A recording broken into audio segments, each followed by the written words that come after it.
There I was sitting in my car with everything I owned stuffed in the back seat, staring at a text from my mother asking me to transfer $800 for rent. The same mother who had just kicked me out of the house 24 hours earlier. The irony was not lost on me. How could parents who just threw their daughter out still expect her to pay their bills? I felt like I had been nothing more than a walking ATM to my own family, and the realization cut deeper than any knife ever could.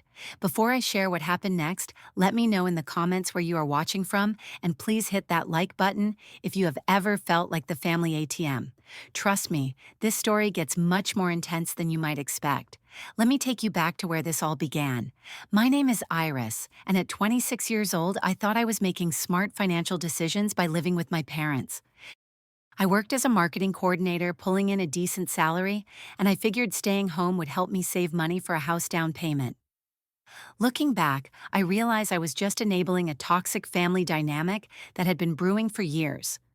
My family consisted of my mother, Linda, who was 52 and a homemaker, my father, Robert, 55, and a construction foreman, and my younger brother, Tyler, who was 23. Now, Tyler was what you might call the golden child, though I use that term loosely because there was nothing golden about his behavior. He was a college dropout who had been unemployed for over a year, spending his days gaming in his room and his nights partying with friends. The financial arrangement in our household was beyond unfair. I contributed $800 every month toward rent and utilities, while Tyler contributed absolutely nothing. Not a single penny. When I asked my parents about this disparity, they would always have an excuse ready. Linda would say, "Tyler is going through a tough time right now, he needs our support." Robert would add, "He is looking for work, these things take time." But Tyler was not looking for work. I knew this because I had helped him create multiple resumes and even set up job alerts on his phone. Instead of applying for positions, he would spend 14 hours a day playing video games emerging from his room, only to raid the refrigerator or ask our parents for money. The household responsibilities fell entirely on my shoulders as well. I cooked dinner most nights, did my own laundry, plus helped with the family laundry, and kept the common areas clean. Meanwhile, Tyler left dirty dishes in the sink for days, never took out the trash, and treated our home like his personal hotel. One particularly frustrating incident happened 3 months before the final blow-up. Tyler had borrowed my car to go to what he claimed was a job interview. He came home 6 hours later with a dent in my front bumper and a story about how someone had hit him in a parking lot. When I asked for the other driver's insurance information, he claimed they had driven off. Later that evening, I overheard him on the phone with a friend laughing about how he had hit a concrete post while trying to park at the arcade. When I confronted my parents about Tyler lying and damaging my car, their response was typical. Linda said, "Accidents happen, you need to be more understanding of your brother." Robert added, "Insurance will cover it, what is the big deal?" The big deal was that my insurance premiums would go up and Tyler faced zero consequences for his lies and reckless behavior. Tyler had perfected the art of manipulation over the years. He knew exactly what to say to make our parents feel guilty or protective. If I ever called out his behavior, he would suddenly become the victim. "Iris does not understand what I am going through," he would say with perfectly timed tears in his eyes. "The job market is really tough and she just makes me feel worse about myself." Our parents ate it up every single time. They saw Tyler as their baby boy who needed protection from the cruel world, while I was expected to be the responsible adult who should know better than to pick on my younger brother. The irony was that I was only 3 years older than him, yet I was held to completely different standards. I had tried numerous times to help Tyler become more independent. I offered to review his resume, practice interview skills with him, and even reached out to contacts in my network who might have entry-level positions available. Tyler would initially show interest, but within days, he would lose motivation and return to his gaming routine. The final straw that led to our confrontation had been building for months.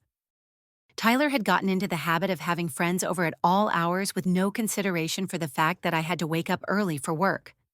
They would be loud, leave messes throughout the house, and sometimes even eat food I had specifically bought for my lunches.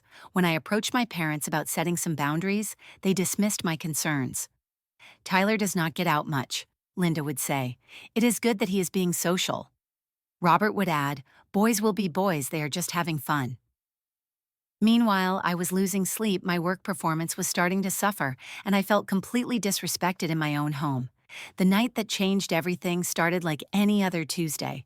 I had a massive presentation scheduled for the next morning with a potential client that could bring in six figures for my company. I had been preparing for weeks, and I needed a good night's sleep to be sharp and focused. At 11 p.m., I was just settling into bed when I heard car doors slamming outside and loud voices approaching our front door. Tyler was bringing home a party, and from the sound of it, there were more than 20 people with him.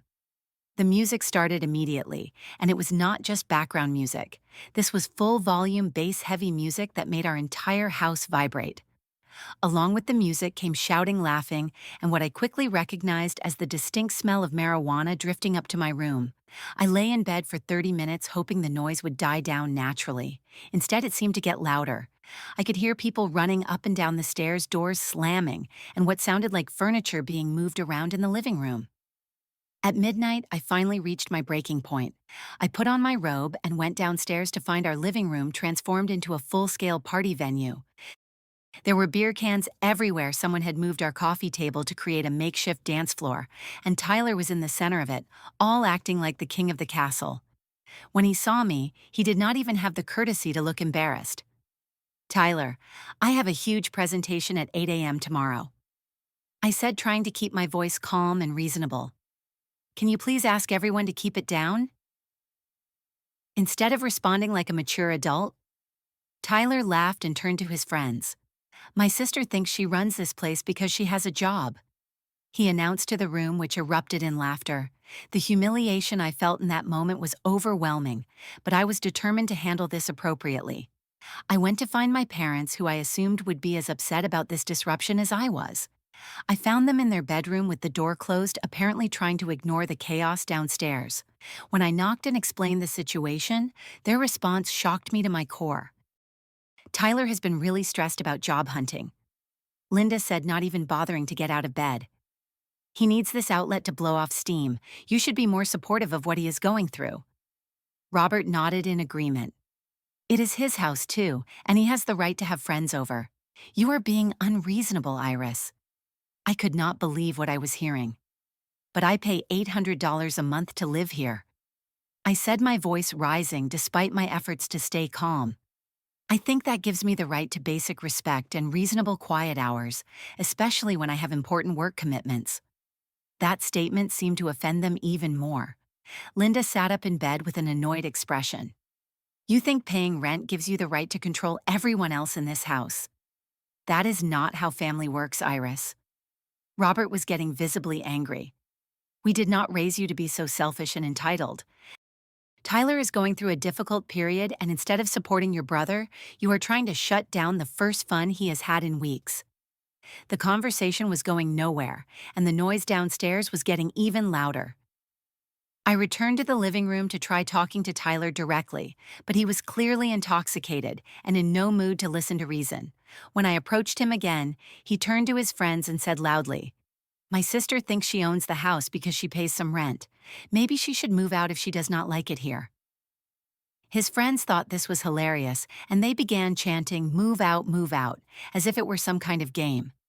The humiliation was unbearable, but what happened next was even worse. I went back upstairs and called my parents on their bedroom phone, begging them to come downstairs and control the situation. Linda answered and said, "Iris, you are being dramatic and embarrassing yourself. Go to bed and deal with this like an adult." That was it. I had reached my absolute limit. I marched back downstairs and stood in the middle of the living room, raising my voice to be heard over the music. "I am tired of being the only responsible person in this family," I shouted, surprising everyone, including myself, with the intensity of my anger. "I pay for everything while Tyler does nothing but take advantage of all of us." The room went quiet for a moment, and Tyler's face turned red with embarrassment and rage. "How dare you embarrass me in front of my friends?" he yelled back. "You think you are so perfect because you have a stupid office job." Our parents came downstairs at that point, but not to support me. Instead, Robert looked furious as he surveyed the scene. "If you do not like it here, you can leave," he shouted at me, not at Tyler or his friends who had trashed our living room. Linda chimed in with what felt like a dagger to my heart. Maybe it would be better for everyone if you found your own place. You are clearly not happy here, and you are making everyone else miserable with your constant complaints.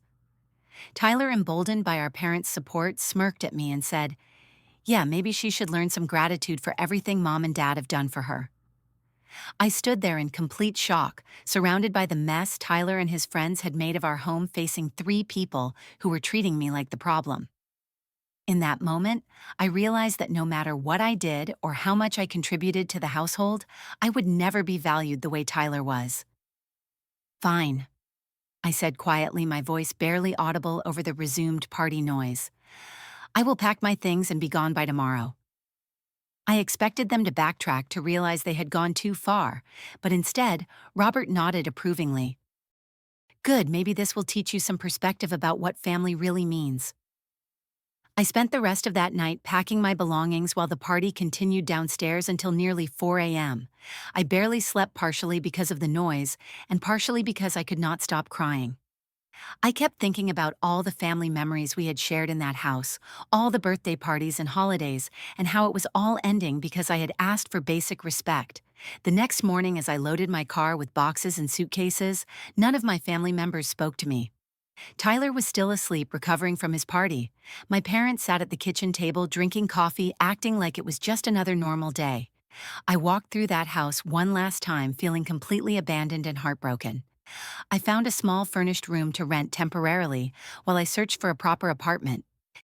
The first 2 days were a blur of work responsibilities, apartment hunting, and trying to process the emotional trauma of being essentially disowned by my own family. I was staying strong during the day, but crying myself to sleep each night, questioning whether I had somehow been the problem all along. Then on the third day, I received a text message from my mother that made my blood boil. "Hi honey, you still need to transfer your share of rent and utilities for this month. The payment is due tomorrow." I stared at my phone in absolute disbelief. Were they seriously asking me to pay for a house they had kicked me out of? I waited an hour before responding, hoping I could find a way to answer without saying something I would regret. "Are you seriously asking me to pay for a house you kicked me out of?" I texted back. Linda's response came quickly. "The lease agreement has your name on it, so you are legally responsible for your portion. We cannot afford the full amount without your contribution, and family is family. We still need your help." This was followed by a phone call from my father, who used his most patronizing tone to explain why I was being unreasonable. "Do not be vindictive, Iris," he said. "We raised you better than this. Tyler is looking for work. He just needs more time to find the right opportunity. Your mother is really stressed about the bills, and you know how her anxiety gets when she worries about money." He was trying to guilt me into paying by bringing up my mother's mental health, which felt like emotional manipulation at its worst. But what he said next really pushed me over the edge. "Look, I know we had a disagreement the other night, but you are still part of this family. Family members help each other out even when they live in different places. Besides, Tyler has really learned from this experience. He realizes he needs to be more considerate." I hung up on him and immediately started doing some research. If my name was on the lease agreement, I wanted to see exactly what my legal obligations were. What I discovered during my investigation opened my eyes to just how manipulative my family had been.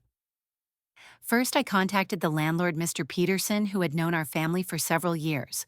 When I explained that I was moving out and wanted to understand the lease terms, he seemed confused. "Moving out?" he asked.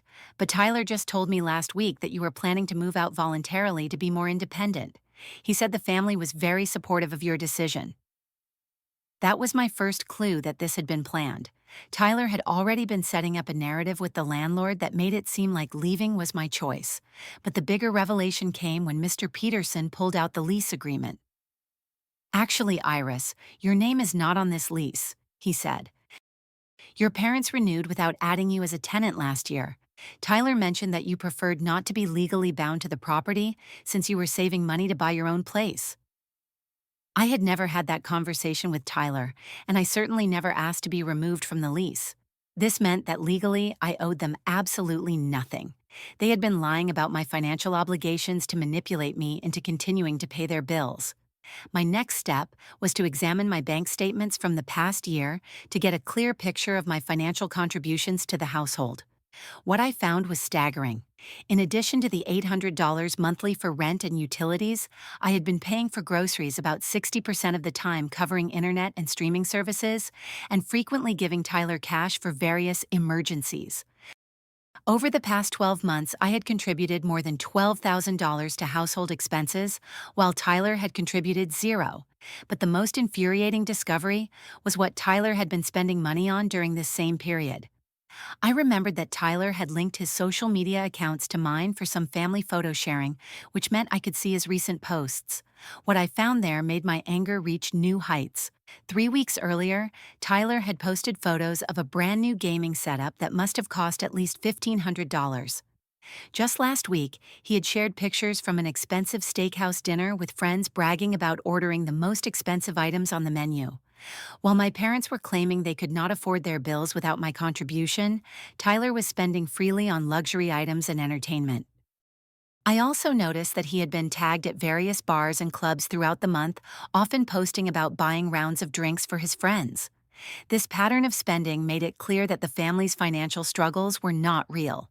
Tyler had access to money either through my parents or some other source, but they preferred to keep me as their financial safety net rather than require Tyler to contribute like a normal adult.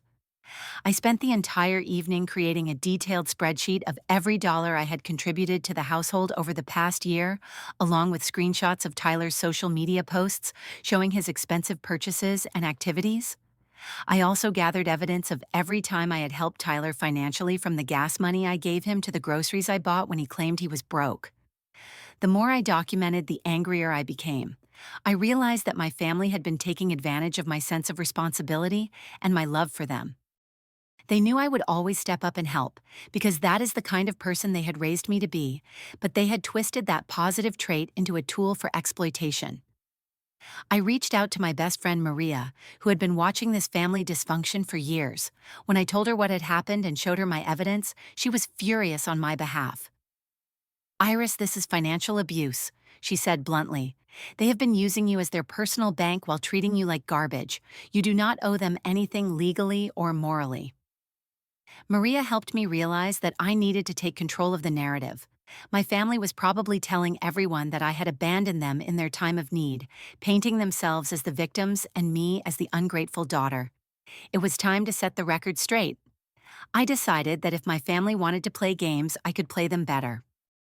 The first step was to create a comprehensive document that laid out the true financial picture of our household.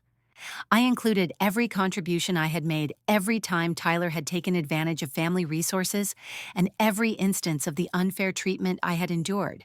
But I did not stop there. I realized that my parents were banking on my desire to keep family drama private. They assumed I would quietly accept their demands and continue paying their bills to avoid embarrassment or conflict with extended family members. They were wrong. I started by sending a detailed message to my aunts, uncles, and grandparents, explaining exactly what had happened. I was respectful but honest about the situation, providing specific examples of the financial disparity and the events that led to my being kicked out of the house. "I wanted you all to hear this from me before you heard a different version from my parents," I wrote. "I love my family, but I cannot continue to enable Tyler's irresponsible behavior while being treated like an ATM rather than a daughter and sister." The responses I received were immediate and overwhelmingly supportive. My grandmother called me within an hour of reading my message. "Honey, I had no idea things were this bad," she said. "Your grandfather and I always wondered why Tyler never seemed to have a job, but your parents always made excuses for him. This behavior is unacceptable." My uncle Dave, who was my father's brother, was even more direct.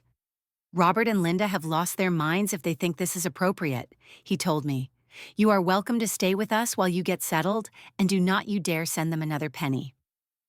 But the most powerful response came from my Aunt Sarah, who decided to take action. She called my parents directly and gave them a piece of her mind. According to my grandmother, who heard about the conversation secondhand, Sarah told my parents that their treatment of me was disgusting and shameful. While I was building support with extended family, I also took steps to protect myself financially. I changed my online banking passwords and removed my parents' access to any accounts where they might have been able to see my financial information. I also canceled several shared services that I had been paying for, including the premium cable package and the family streaming subscriptions. The final step was the most satisfying. I created a post in our family Facebook group, which included aunts, uncles, cousins, and family friends. I kept it factual and non emotional, but I made sure everyone understood exactly what had been happening. Hi everyone, I wanted to update you all on my living situation since there seems to be some confusion. I have moved out of my parents' house after being asked to leave following a disagreement about household rules and responsibilities. Despite no longer living there, I have been asked to continue paying rent and utilities for a house I cannot access. I have decided that I cannot continue this arrangement as I need to focus on building my own independent life. I appreciate all the love and support our family has always shown each other, and I hope we can maintain those relationships even during this difficult time. The post received dozens of comments within hours, almost all of them supportive of my decision. Several family members shared their own stories about enabling adult children and the importance of setting boundaries. A few people even mentioned that they had noticed Tyler's lack of responsibility over the years, but had not felt it was their place to comment. The social pressure on my parents was immediate and intense.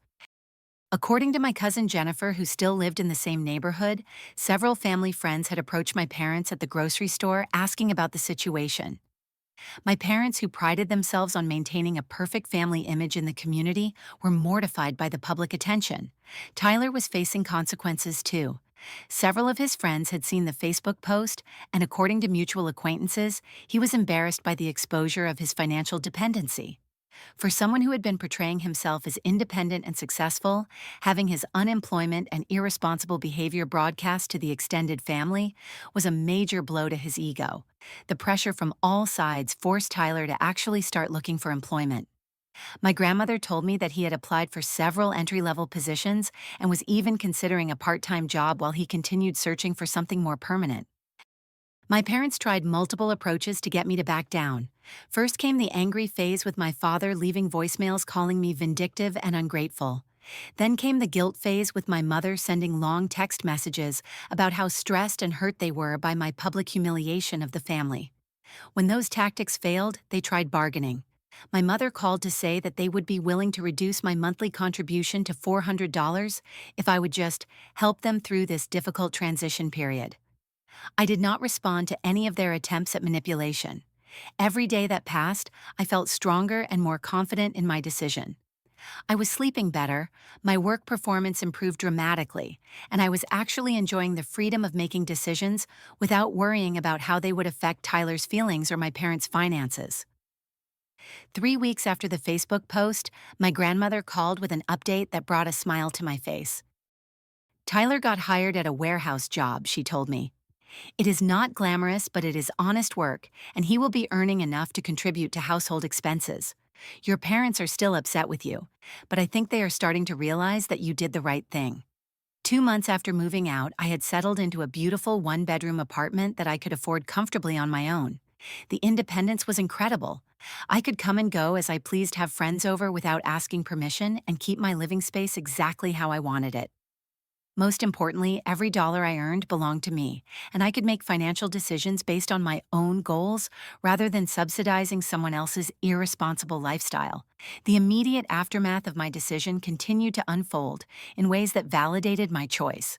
My extended family remained supportive, and several of them made a point of staying in regular contact with me.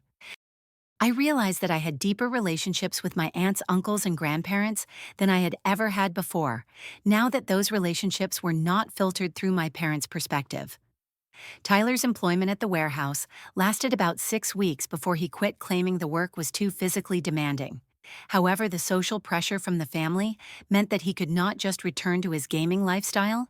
He was forced to continue job searching and eventually found work at a retail store that was more to his liking. According to family updates, Tyler was slowly learning to take responsibility for his own expenses. He was paying for his own food, entertainment, and personal items, which was a dramatic change from his previous lifestyle of complete financial dependence. My parents were struggling more than they wanted to admit. Without my $800 monthly contribution, they had to make some significant lifestyle changes.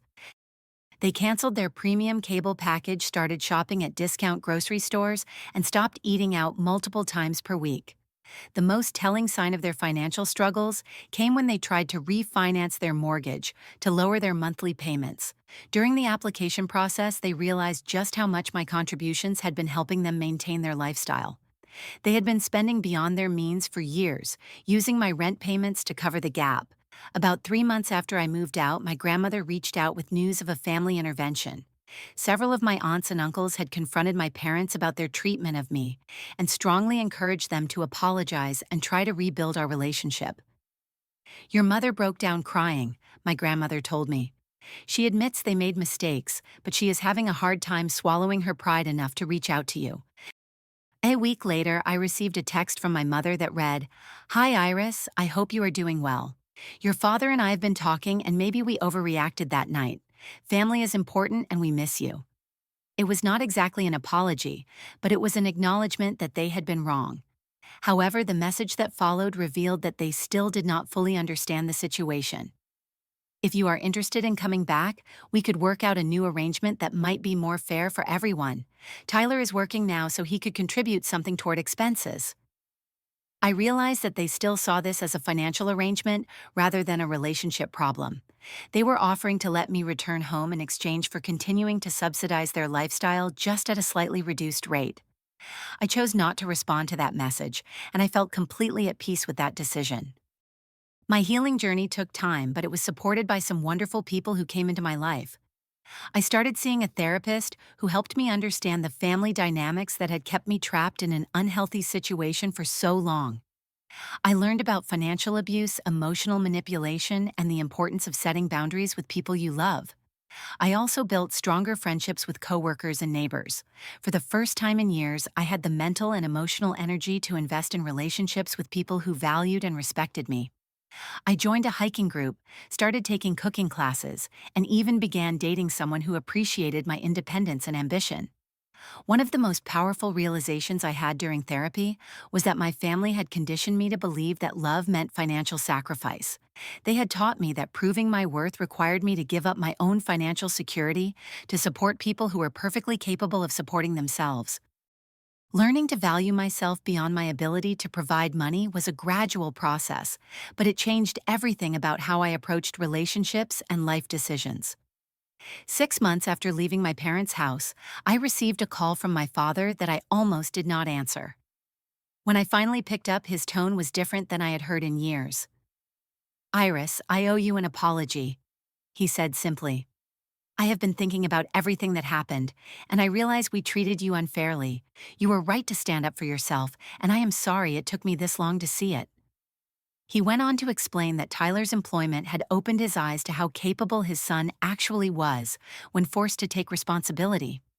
"Seeing Tyler work and contribute to the household made me realize how much we had been taking advantage of your sense of responsibility," he admitted. My father also shared that the feedback from extended family had been a wake-up call.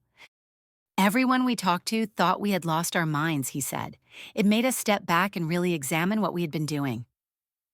While I appreciated his apology, I was not ready to immediately return to a close relationship with my parents. The hurt ran too deep, and I needed to see consistent changes in their behavior before I could trust them again. Over the following months, my parents made gradual efforts to rebuild our relationship without trying to control my financial decisions. They invited me to family dinners without expecting me to contribute to groceries or help with bills. They started asking about my life and career goals instead of immediately shifting conversations to Tyler's needs or their financial concerns. Most importantly, they stopped treating me like the family ATM and started treating me like their daughter. Tyler and I had a conversation almost a year after the incident that surprised me. He called to apologize for his behavior and to thank me for forcing him to grow up. "I was taking advantage of everyone," he admitted.